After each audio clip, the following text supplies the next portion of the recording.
ದರ್ಶನ್ ಭೇಟಿಗೆ ಪ್ರಯತ್ನಿಸಿದರೂ ಅವಕಾಶ ಸಿಗುತ್ತಿಲ್ಲ. ಗಿರ್ಮಿ ಕನ್ನಡ ಟಿವಿ ಯೂಟ್ಯೂಬ್ ಚಾನಲ್ಗೆ ಸ್ವಾಗತ ಅಂತ ಹೇಳ್ತೇವೆ. ಶುರು ಮಾಡೋಕ್ಕಿಂತ ಮೊದಲು ಯಾರೆಲ್ಲ ನಮ್ಮ ಯೂಟ್ಯೂಬ್ ಚಾನಲ್ ಮೊದಲು ನೋಡ್ತಿದ್ದೀರಿ ಅವರೆಲ್ಲ ಸಬ್ಸ್ಕ್ರೈಬ್ ಮಾಡ್ಕೊಳ್ಳಿ ಮತ್ತು ಅಲ್ಲೇ ಪಕ್ಕದಲ್ಲಿರೋ ಬೆಲ್ ಕನ್ನಡ ಪ್ರೆಸ್ ಮಾಡಿ. ಕಳೆದ ವರ್ಷ ಬಿಡುಗಡೆಯಾದ ದರ್ಶನ್ ಅವರ ದಿ ಡೆವಿಲ್ ಸಿನಿಮಾದಲ್ಲಿ ಗಿಲ್ಲಿ ನಟ ಅವರು ಒಂದು ಪಾತ್ರ ಇದೆ. ಆದರೆ ಈ ಸಿನಿಮಾ ರಿಲೀಸ್ ಆಗಿದ್ದು ಗಿಲ್ಲಿ ಅವರು ಬಿಗ್ ಬಾಸ್ ಮನೆಯೊಳಗೆ ಇದ್ದರು. ಬಿಗ್ ಬಾಸ್ ಮುಗಿದ ಬಳಿಕ ದರ್ಶನ್ ಅವರನ್ನು ಗಿಲ್ಲಿ ನಟ ಭೇಟಿ ಮಾಡುತ್ತಾರೆ ಎಂಬ ನಿರೀಕ್ಷೆ ಇತ್ತು. ಆ ಬಗ್ಗೆ ಸ್ವತಃ ಗಿಲ್ಲಿ ಅವರು ಪ್ರತಿಕ್ರಿಯೆ ನೀಡಿದ್ದಾರೆ.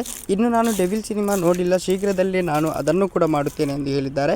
ದರ್ಶನ್ ಅವರನ್ನು ಭೇಟಿ ಮಾಡಲು ಸಾಧ್ಯವೋ ಎಂಬುದು ನಾನು ದರ್ಶನ್ ಕೇಳಿ ನೋಡಿದೆ, ಪ್ರಯತ್ನ ಮಾಡಿದೆ, ಆದರೆ ಸದ್ಯಕ್ಕೆ ಅವಕಾಶ ಇಲ್ಲ ಅಂತ ಗೊತ್ತಾಯಿತು. ಅವರನ್ನು ನಾನು ಅಲ್ಲಿ ನೋಡುವುದಕ್ಕಿಂತ ಮನೆಗೆ ಹೋಗಿ ಅವರ ಆಶೀರ್ವಾದ ತೆಗೆದುಕೊಳ್ಳಬೇಕು ಎಂದು ಗಿಲ್ಲಿ ನಟ ಅವರು ಹೇಳಿದ್ದಾರೆ.